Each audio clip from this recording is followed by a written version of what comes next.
Okay, thank you, Vibor. Good afternoon, friends. A quick introduction is what I want to start off with. Give me 1 minute. Yeah, so there are some few disclaimers from NASSCOM and SAP. The view is basically from my perspective as an individual contributor, not association with the SAP in any of the product perspective. So as Vibor said, I'm TV Ramakrishnan. I'm a chief product owner for the digital core banking product portfolio in SAP. So mainly I do the portfolio management for the core banking product, which span across areas like the deposit management, loans management, to the APIs, and also the new technology stacks on blockchain and machine learning. That what I do as a regular activity on the product portfolio side.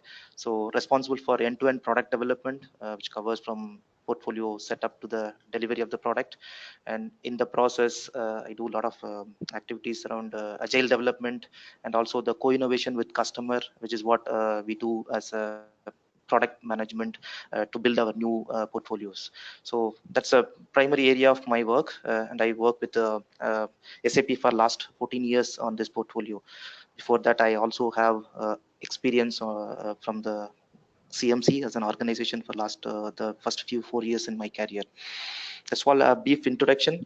Today, probably what we want to cover is from the competency perspective, right? We talked about distinct competency. What is this distinctive competency for an organization? That's a topic we would like to cover. the the way I want to cover is that what is this competency all about, and then how we make a particular organization having some distinctive competency. That's what we will look at it.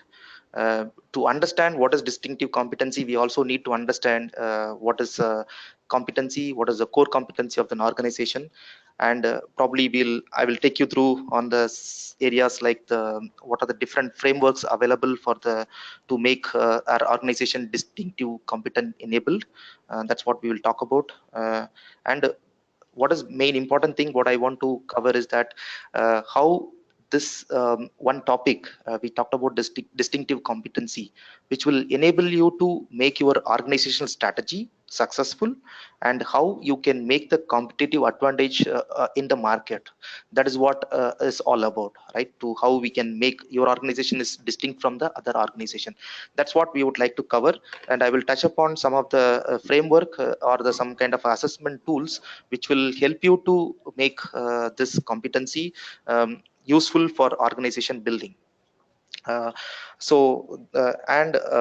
the important factor is it's not about just building the competency. How your organization has to have a setup to sustain in the long run. So this is the kind of an area I want to address.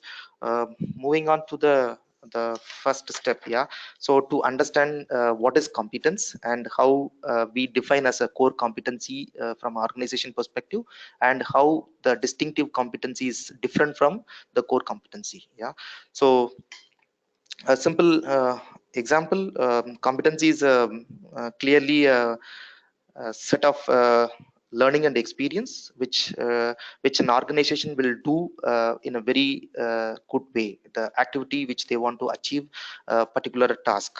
Yeah, so for example, if you take what is competency, a particular organization, you say if they have very good research and development, uh, they do it as a very good activity for any, say for example, research and development organization, then we can say that this organization has a good R&D capability or the competence. That's what we define as a competence, which is very common terminology, which we known for. So how do we differentiate the competency from the core competency, right? So core competency is very simple. It is definitely much more than a simple activity for an organization. If an activity is span across what you call multiple units of an organization, which you say that different department, so to say. Yeah, so if they do a particular activity across multiple departments, which will make provide a service or a product to the market in the right way, and which is a core peripheral core activity for an organization. let's take maybe if you look at any IT product development company or the product development company, so their core activity will be building a product, and so that's where we call it as a core competency to build a product, which means that this will span across multiple organization in their company. So called, say for example, it can be, one is from the product management, one can be an engineering organization, and another one can be a sales organization. These are the multiple things which will lead to a product delivery, right? So that is a core competency of the organization. So now we need to identify what is the distinctive competency, right? So that is nothing but one step ahead of this core competency. If your core competency, which will make your organization as a unique organization compared to your competition, right? That's what will make the particular competency as a distinctive competency. Let's take an example of product development company. If you are able to deliver a extremely high quality product compared to your rest of the competition in the market, yeah, that will be building that extremely high quality product is a distinctive competency. Or a particular organization building definitely a much more innovative product than a competition, yeah, then that company's distinctive competency will be a innovative product development. Yeah, so they try to find new innovative ways to build the product. So and the products are very innovative.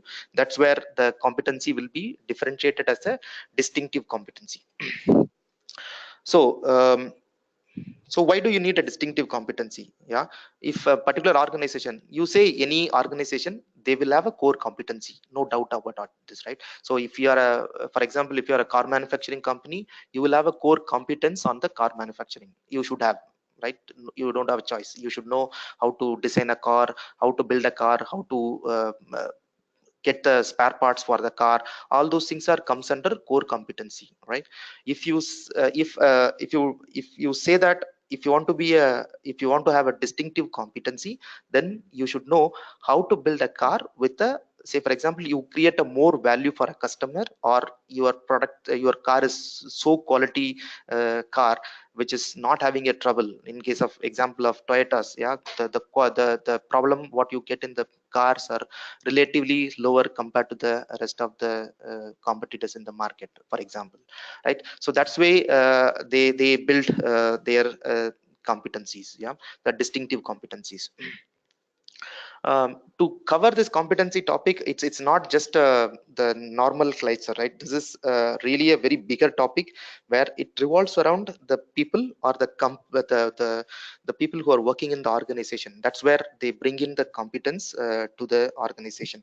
So what we see is the next slide, we will talk about what are the few parameters which will make competencies distinctive competencies. In that, we can take that there are certain companies, right?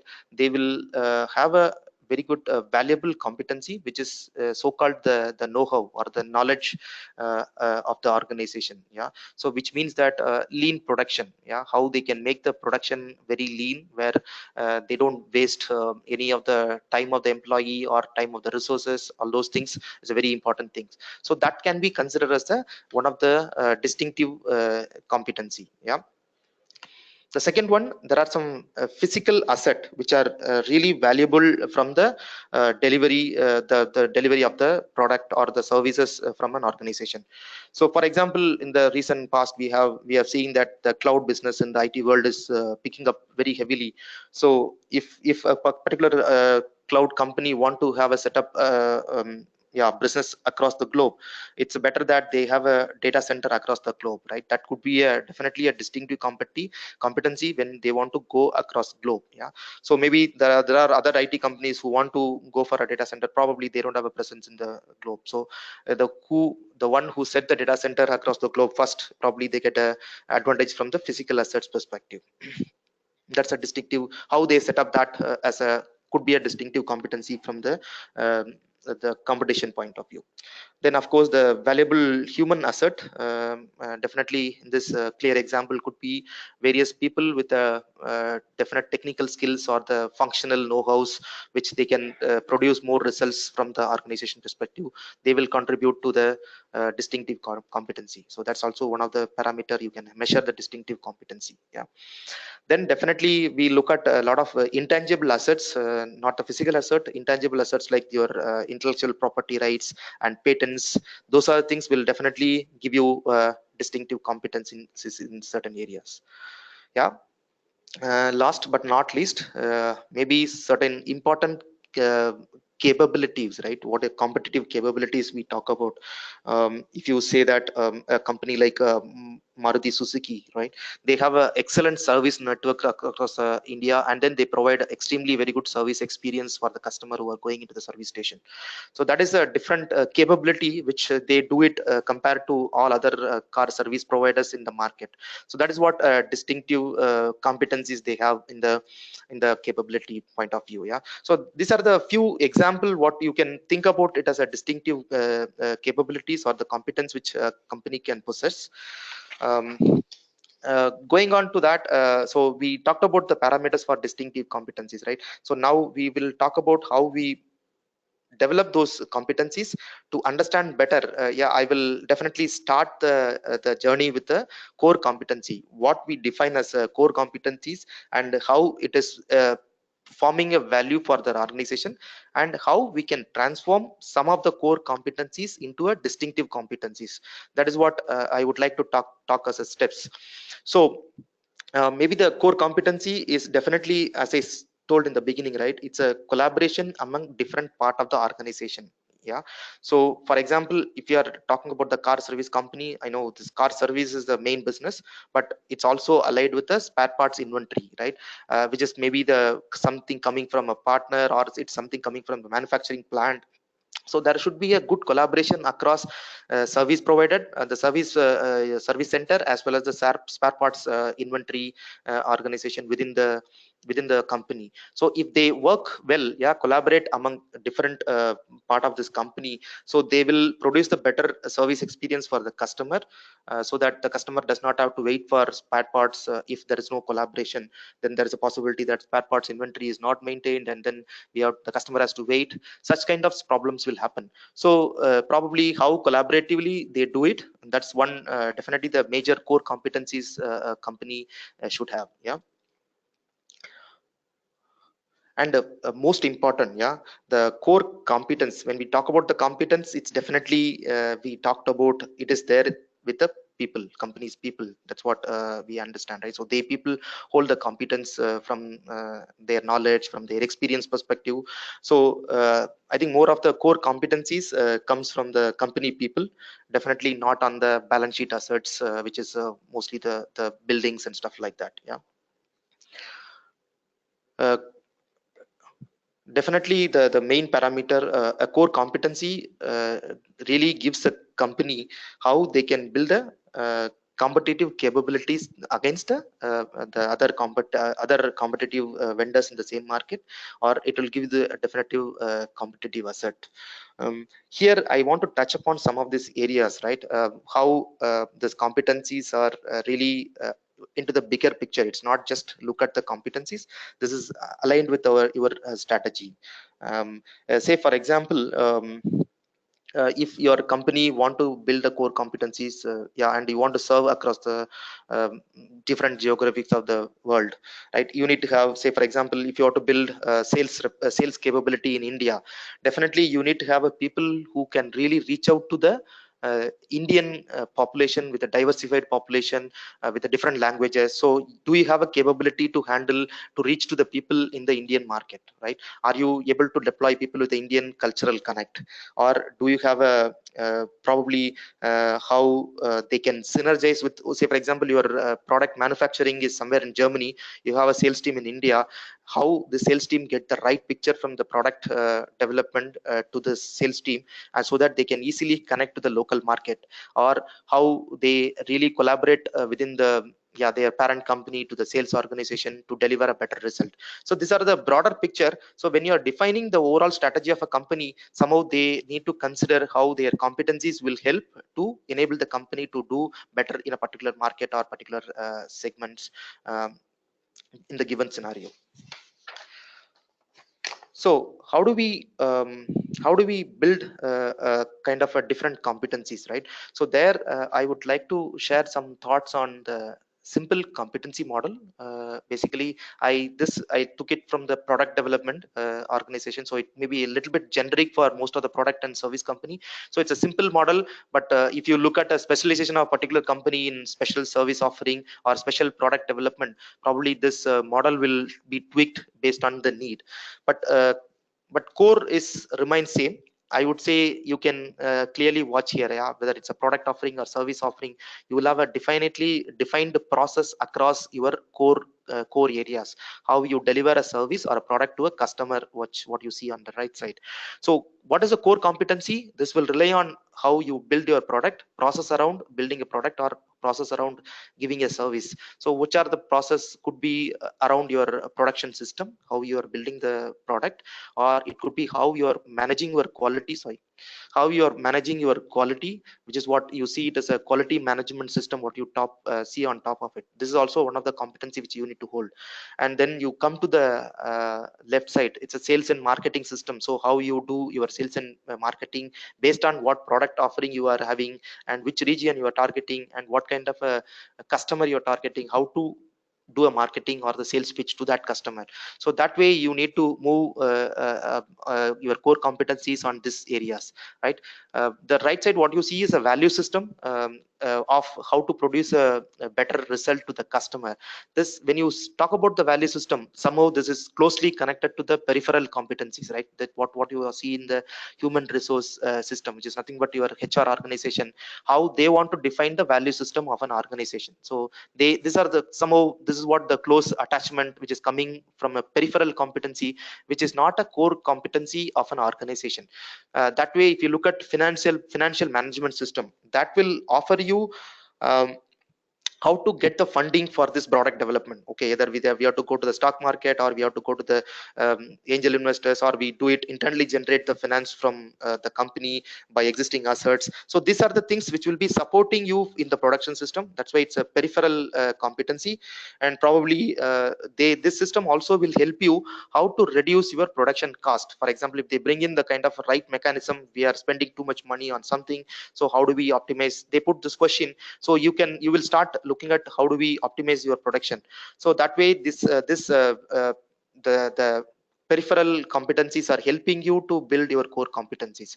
That's way you will look at it. And then right side, what you see is this partner ecosystem, which is a more important peripheral competencies if you want to really play a bigger background, bigger market, where probably you cannot scale by yourself. Maybe you need to rely on somebody else as a partner. Then that is very important. The company strategy also revolves around that, where you need to see a partner as a competency. We outsource these things to the partner. So this is a simple model which will give you how this competency can be managed.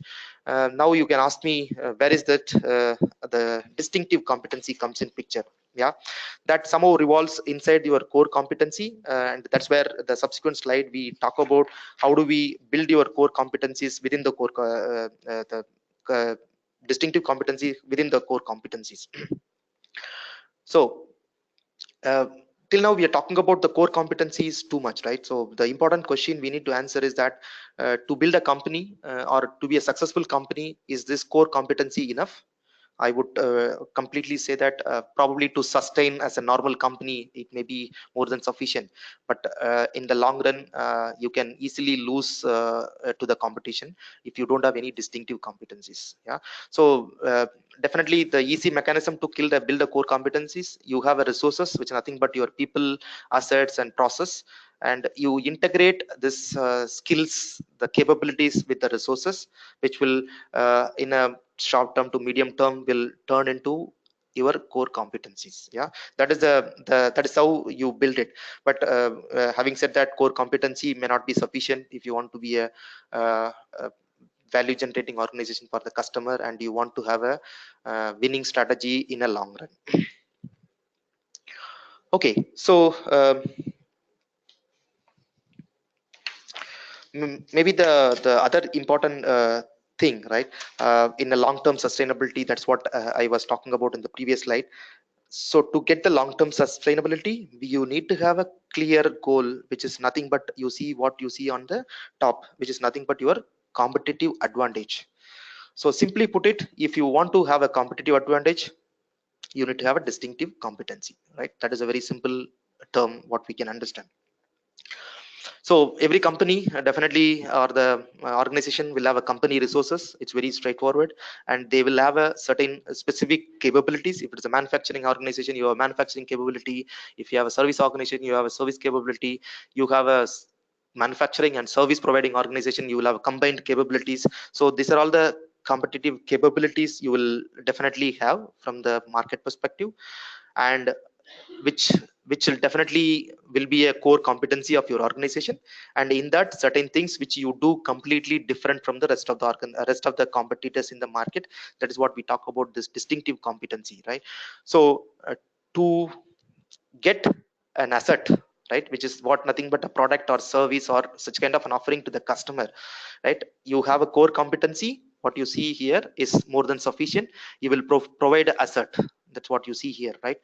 That will stay as it is. We will be having below this four part of the pyramid, and you may not have a competitive advantage.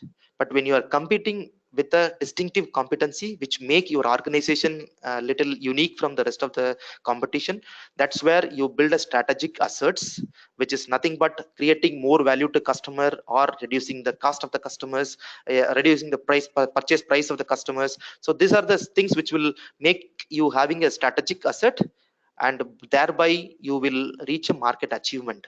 If you do these two things, potentially you will be definitely a differentiator in the market, and that will by default give you the competitive advantage, and which in the long run you will be a sustainable company with a competitive advantage. So in this from this probably if you want to be having a competitive advantage, I think most of us would have learned from our previous studies, right? This the Porter's five force competitive advantage, which are different forces which are acting on to get the competitive advantage for the organization. Yeah. So first we should define what kind of a market you are going to run, what kind of competitors are there, and then and how those market will be reacting to the new threats or the new kind of entrance, startup company catching up that market potentially, right? Which will be having maybe a innovative idea. So and that is one of the force. Yeah. And then the other force could be that maybe there is another substitute product itself. Okay, you for example, you are targeting a flight market, probably they come with a kind of this hyperloop which is more faster. Then probably the flight market itself will go down, right? So that is a kind of substitute product available in the market. And probably for your organization, you also need to see what kind of a suppliers are there. So can you bargain with them for the price or for the product quality, such kind of things. And also the last thing is, are you able to bargain with your consumers, yeah, which is a customer. This is where your competitive advantage or the competitive advantage, and then distinctive competency come to picture. Is there any way you can really negotiate with your customers for the product price or the product positioning, right? That's where you need to differentiate with the rest of the competition. So that way this competitive advantage will bring some kind of a edge to your company, and that can be produced only when you have a distinctive competencies. So in the meanwhile, what are the different steps to build to get this competencies, right? So we discussed about what are the parameters, how we get into the competitive advantage by using this distinctive competencies. So and how we build it, yeah, that is what the from the company point of view, which is very important. One is definitely you need to identify and classify your resources in terms of their strength and weaknesses. Can this come as a company with the current resource what we have, what is our strength, what is our weakness with respect to the product or the service market what we are targeting. So that is definitely one of the main idea where before building the competency you should understand. And second one, now you understand your strength and weakness of your organizations and combine the strengths to a specific capability or core competency. So you build your core competencies and your capability based on your strength. That is the second step which any organization should concentrate on.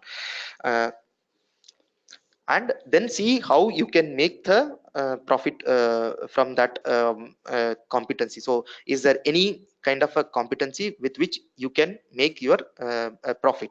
So that is the important question which organization should ask in every step when they are driving the new strategy, or they are coming up with, or they are updating their strategy, right? So that is very important step.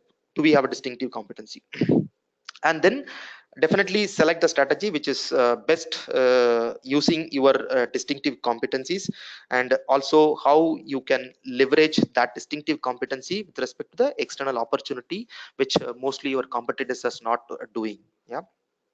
And then the last step which they have to do is definitely, if there are some weaknesses, right, which needs to be bridged by upbringing or resource gaps where we are missing some capabilities.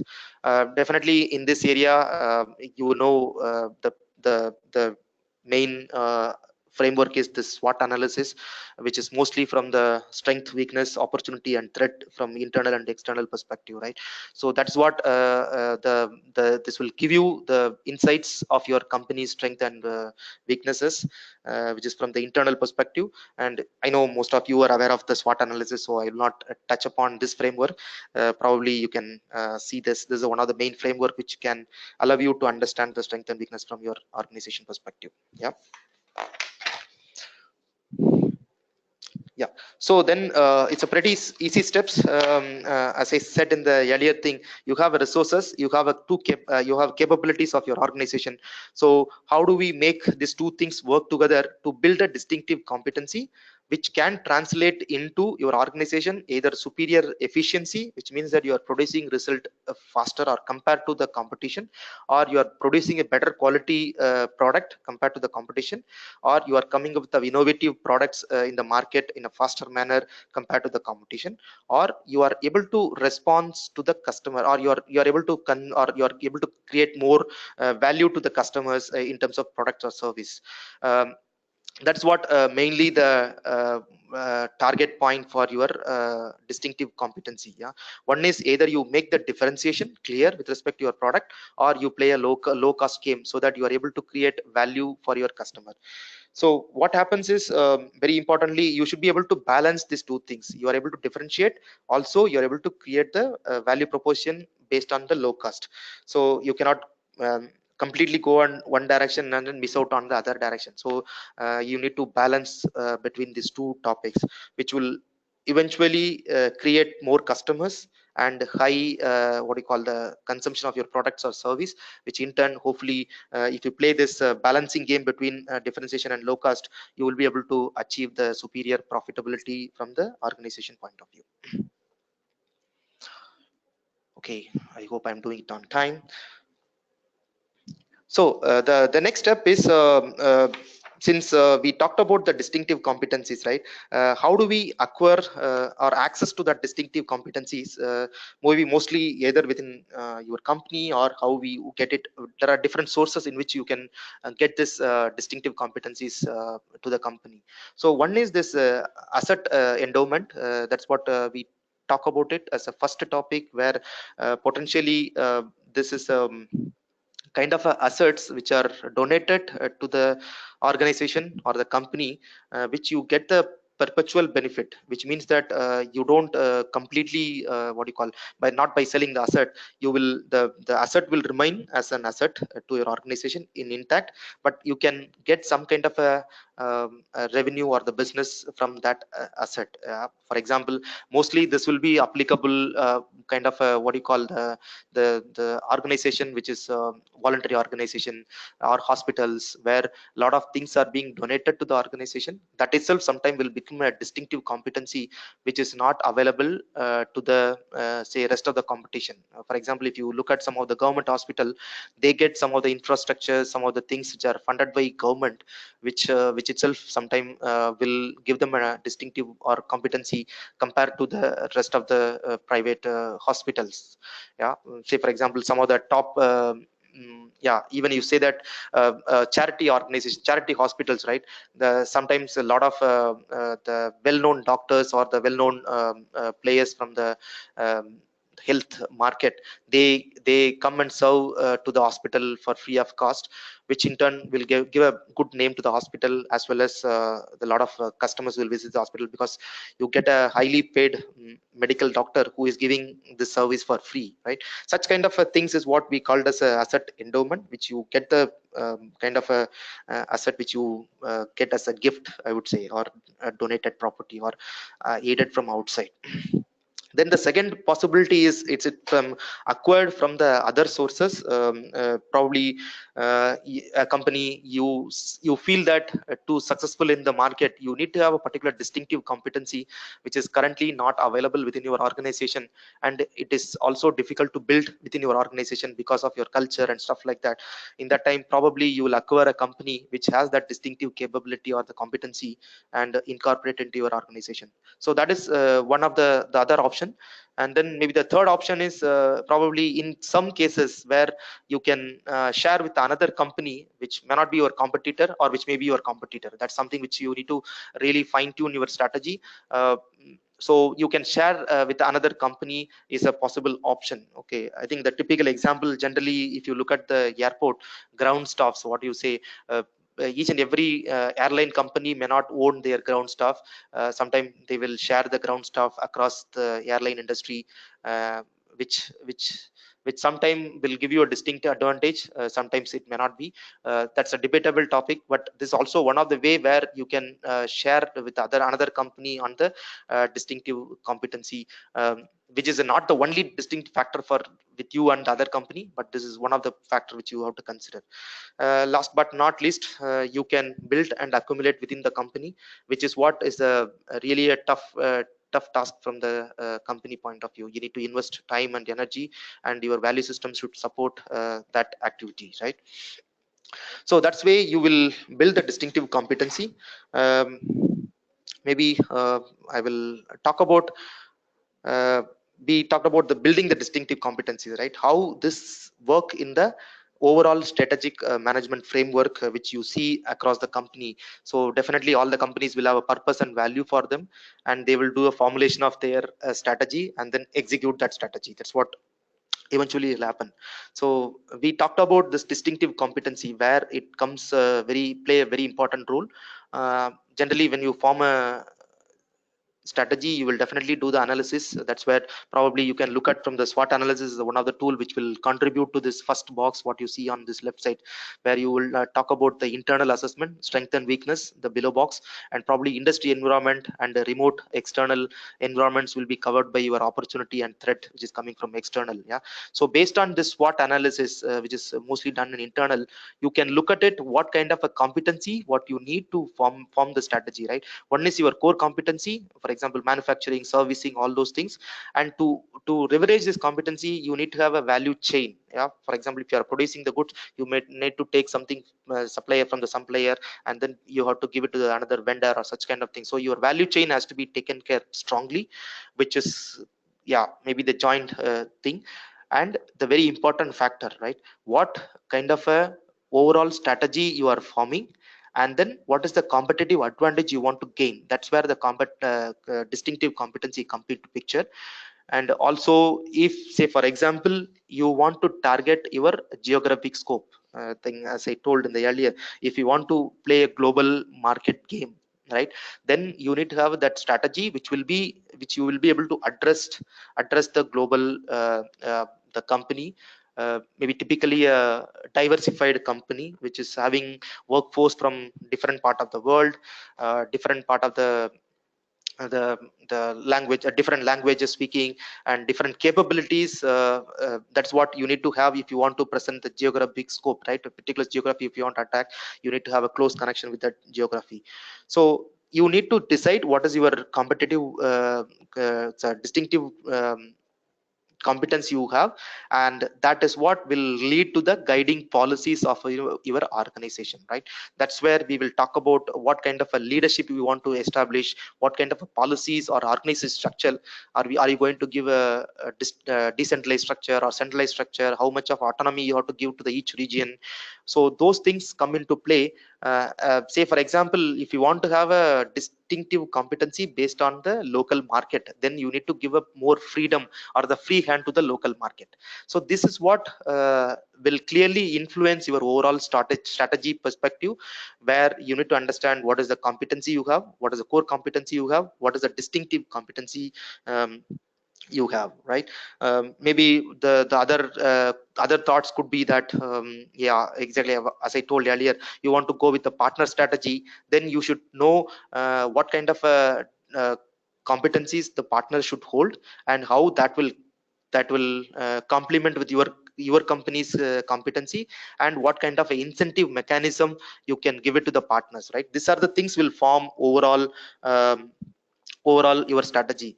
And as I said, if you see that okay, you want to have a particular distinctive competency in your organization which you currently see that you are missing it now, probably you can go for merger and acquisition to get the distinctive competency from the other companies. Yeah, so this is way the distinctive competency influencing your strategy to get what do you call the strategic advantage with the competition. Yeah, so to cover this, I will quickly touch upon very few frameworks which is interesting. Probably you have it in mind how this framework can be used when you want to say that I want to build certain distinctive competency in your organization. So the one of the framework being called as VRIO framework. So you want to build a distinctive competency. First you should understand what is the kind of a value you are adding to the customer, right? What is the competitive advantage you are going to the giving to the customer, either by lowering the price, or if you are creating the different differentiator for your products. So that's what the value framework, the value part mentioned, how do you give the value. And second one, the R part is rareness, which is nothing but this is your resource, right, or the capability. It is rare, which means that very few other companies have this capability in their hand. So that is will give you the rareness in the industry, right? So the third one is the imitatability. Basically this is something like, okay, for other competitors to imitate your model, yeah, be hiring your kind of a people or doing such kind of a value chain. So it should be more expensive for a particular competitor to imitate, right? That's what we'll talk about, the imitatability. So you have to make your ideas are unique, where they cannot really imitate. Maybe simple example, when they launched the iPhone, definitely it was one of the, yeah, nice product. But if you look at later, most of the features are able to be imitated by the Samsung, yeah, with a kind of a, they are slowly matching with the iPhone capabilities. Maybe the design wise they may be weak, but still the capabilities wise where they are able to make more features, right? And then the last but not least, the organization, right? This is the is your firm or the company able to capture a very good value from the resource what they have, or they are able to utilize the people skills, or the people or the assets which they own, are they able to capture maximum value out of that. This is one of the framework which is very frequently used to assess the company's the internal positioning from the distinctive competencies perspective. Yeah, so definitely the this how you can utilize it. Say for example, first you have to ask a question whether this company producing the valuable thing to the customer, right? So if you say no, then possibly it's very clear message that you are not in the competitive advantage position, you are really in the competitive disadvantage position. Anybody can take over your business in any time. Yeah, so when you say the valuable is yes, right, then you are asking whether you have a rare some of the rare resources with you. So if you say no to it, then you are in the competitive parity, which means that you are competing with all the vendors in the same way. So there is no advantage from the rarity perspective. But when you say yes to that, and then look at, is it costly to imitate? When it is costly to imitate is no, then you are in the temporarily competitive advantage till the time somebody spend too much of budget and then create this same advantage, that till the time you will be in an advantage position, then somebody matches that, you will lose that competence. um, then if you say that only you are exploiting by your organization, which means that your process is not able to exploit the capabilities what you have in your organization, then you are in a competitive advantage, but it is not being exploited by the organization, so you're unexploited competitive advantage. When you say that all these four are yes, which you have all these four, then definitely you have a competitive advantage which can be sustained in the long term. That is what is a desired position from the organization perspective. Okay, then the another framework which I would like to cover is that value chain analysis, which is mostly covering from a value chain perspective, right? How your research and development to the production to the marketing and sales to the customer service. So that is what we are looking at as a value chain analysis, which will bring you how to reduce your cost from the value chain perspective. So what you do, definitely in the value chain you will integrate your knowledge and skills of the employee. That's where you produce the results or the product or the service, and how you can leverage the economies of learning and experience. When you do this continuously many times, your company process and also employee capability will improve. You will learn over a period, and then you will be in a better position to produce the better result. And the third topic is coordinate, basically how you can coordinate across various capabilities within your organization. How R&D is coordinating with the production, how production is coordinating with the customer service. These are the another triangle where, or the other angle you can look at it, how you can increase your production production capabilities by reducing the cost. Then the last topic is that build dominating expertise. That is very important, right? So this is what will give you a success, how you can really do this this chain uh, extremely different from the other competitor to produce a better customer satisfaction. So this is another value chain analysis which will give you the idea how you can bring in this differentiation factor. So there are two ways you can build a competitive advantage. One is you have developed your competency and capability, which your competitors cannot match or cannot build. So that is one way. Second one is how do you optimize your end-to-end value chain activities, yeah, with a lower cost. So this is where you really achieve the result on the competitive advantage space.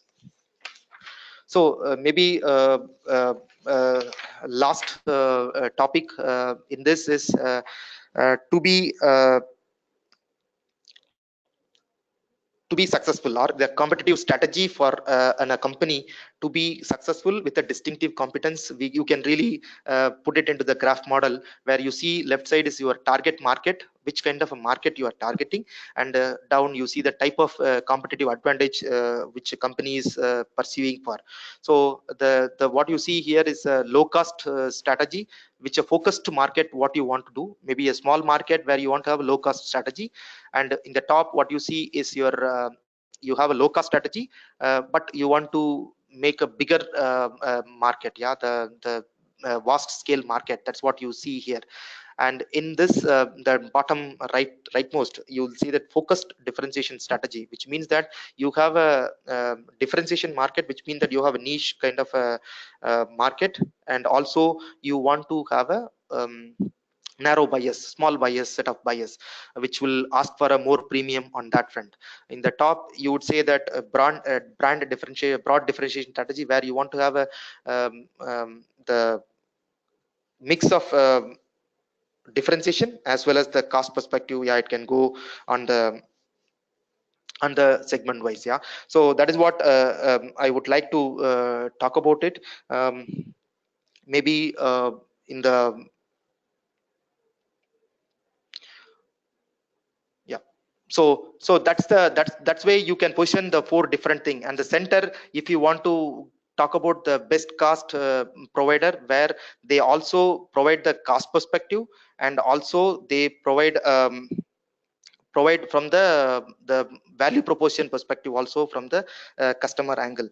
So That way we need to position your product which area it is coming. So maybe just to wrap up with a quick example, if you say that low cost with a broader section where you see maybe the car manufacturer side, you will see the Maruti falls under the category that they really go into the uh, cross border section of the bias, and also they play the low cost strategy. Yeah.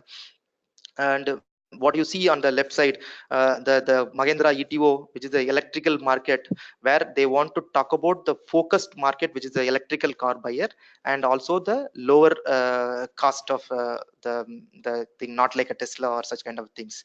And probably the differentiation side, you have a BMW where the niche customers, which will also talk about the better differentiation factor. And probably in the top you see car company like Toyota, which will also have a broad differentiation strategy, and also from the cost perspective, varying structure. Yeah, maybe it's difficult to provide a best cost provider strategy. Probably somebody like a Hyundai will fit into that. Maybe it's a debatable topic on that front. Yeah. Maybe to wrap up the session, we have sufficient time for a question and answer. So maybe the key takeaways from the distinctive competency perspective, I would say the key takeaways. One is for your strategy, any company to define a strategy, yeah, please don't look at distinctive competency as a separate topic. This is the key influence on your organization strategy. Yeah. And if you want to build a strategy which is coming around competitive advantage, then definitely you need to build some distinctive competency for your organization, which may be small or big, it doesn't matter, but you need to have a right distinctive competency which will give you a competitive advantage. I think that is one of the main key takeaways I would like to share. And second one could be and distinctive competency will not come by natural, right? This has to be driven out of your organization culture and value system. Yeah, you need to build a value system around your organization, probably to build the distinctive competencies, like say for example their remuneration mechanism, the appreciation mechanism, and also how you hire the people. These are the different angle to it, how you can build the organization culture and value, which will in turn give you a distinctive competency. So that is the second key takeaway. Third one is, as I said, this will be keep evolving. You cannot have one distinctive competency for 20-30 years. Potentially possible, I don't deny that, but with the kind of a market changing environment, this distinctive competency will be keep evolving day by day, or the time to time, where you need to use certain framework like what I mentioned about, be it value chain analysis or this uh, VRIO framework, and SWOT analysis, to keep evolving your strategy and build your distinctive competencies. Yeah. So I think that's all the key takeaway from this session. And maybe I will hand over to back to So Vipul. thank you, Ramki. Thanks for your